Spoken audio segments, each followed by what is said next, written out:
Today is Sparrow's second day on the lead line. What I'm doing is working on direction changes, where I'm using my body as a sort of pre-cue before applying pressure on that lead line. She's still learning how to move off pressure on the halter, and this seems to help make it just a little bit more clear. I'm continuing to transition Sparrow from positive reinforcement to negative reinforcement, or that typical pressure and release style of training. Introducing pressure on that line hasn't been too terribly hard. The hard part is touch. Be sure to watch to the end so you can see all of her progress. If you've been following my Sparrow series, you know that she has been a very challenging horse for me. Even this reaction right here is a big improvement from when I first got her. When she got nervous, I let the rope slide through my hands before bringing her back in. And then we go back to rubbing, and you can see that I'm using my stick as an extension of the arm. I'm trying to have my stick as a neutral sort of object. Here, I'm using it to apply pressure to move the hindquarters. And here, I'm using it to desensitize. I alternate back and forth, and she will learn to decipher its meaning based on my body language. When yielding the hindquarters, I'm watching for that left hind leg to cross over in front of the right hind, like she did just there. I'm also watching for the front end to stay in relatively the same place. Right now, she's being a little guarded and sort of blocking me with her forequarters, and I'll start working on this later. I continue to add pressure until she crosses over right there, and then I rub and desensitize. She still has her flighty moments, but we work through them. Tug-of-wars aren't super productive.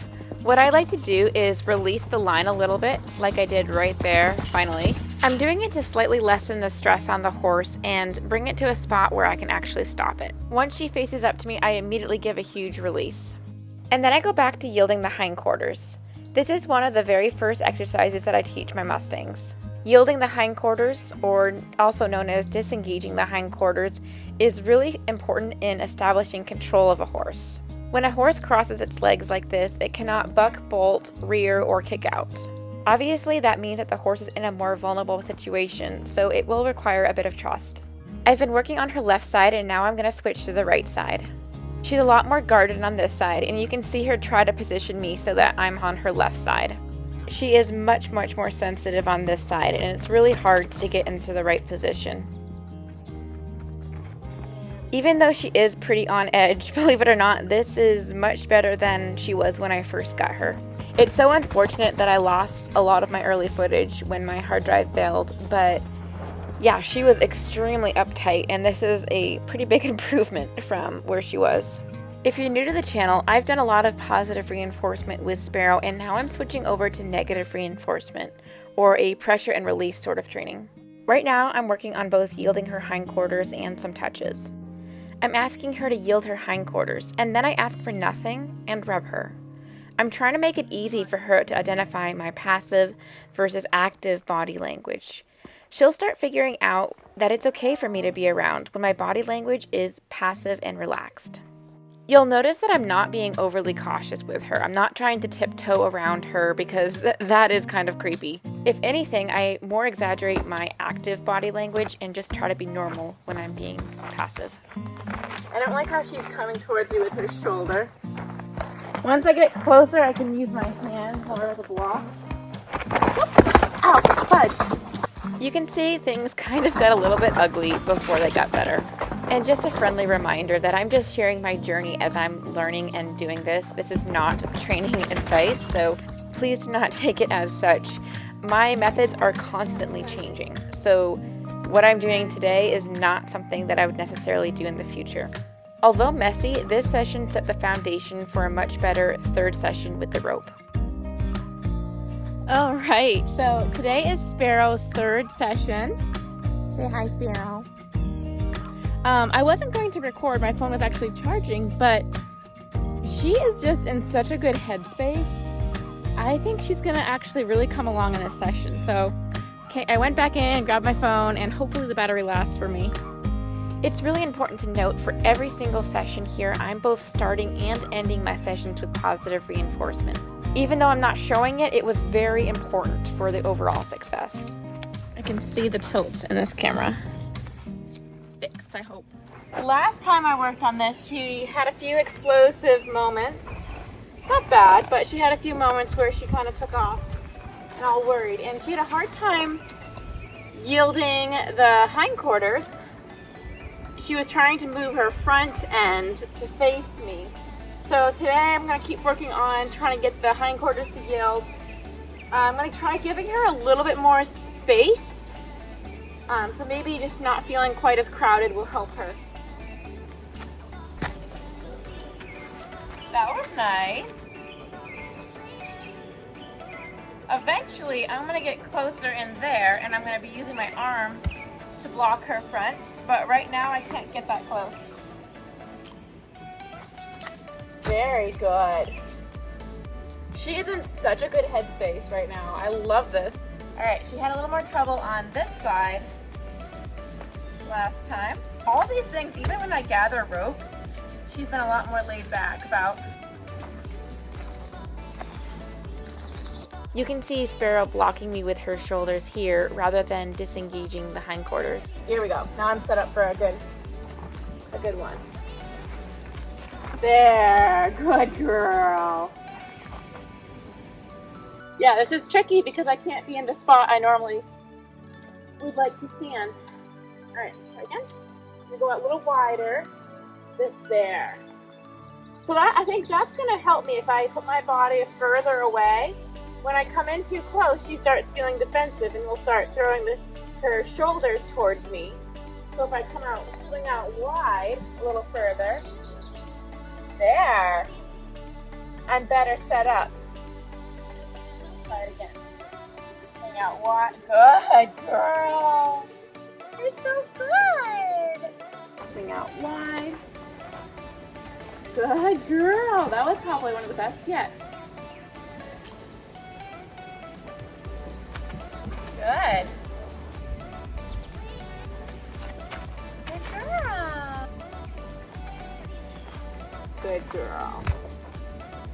All right, let's see if I can do a little desensitizing. I'm gonna start out here.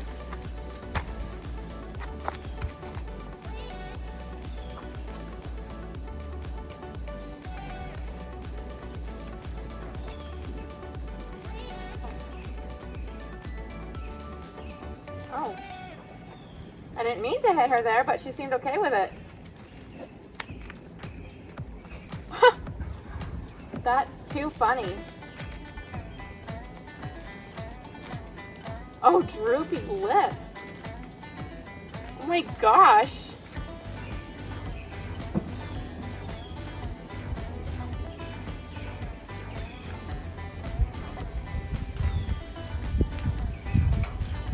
Good girl.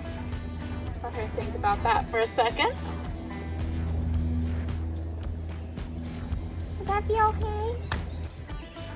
Trying to be as accurate as I can. It's a lot to learn how to place the rope. Good girl. Wow, good girl.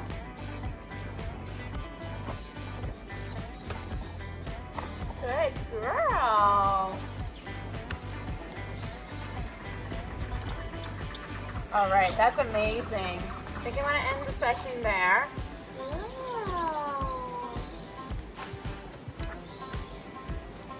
Mary Star. That was awesome. Third session with the halter, and like I said, I wasn't recording the initial part because I thought it would just be a repeat of what we did last time, and I wasn't expecting much progress, but she just seemed like she was in a totally different mindset, so I wanted to just pull out the camera and see what happened, and that was amazing. I think that will really help us. I think we really built on success, and I think we left off at a great time, so I am pleased with that. We had a bit of a training gap due to the weather and me just being busy with the other horses, but Sparrow's 5th session with the lead line was quite the contrast to her first session. I just finished doing some lunging. Now we're working on touch. Yesterday was my first time touching her neck while not using positive reinforcement. Man, she is so beautiful up close. So beautiful.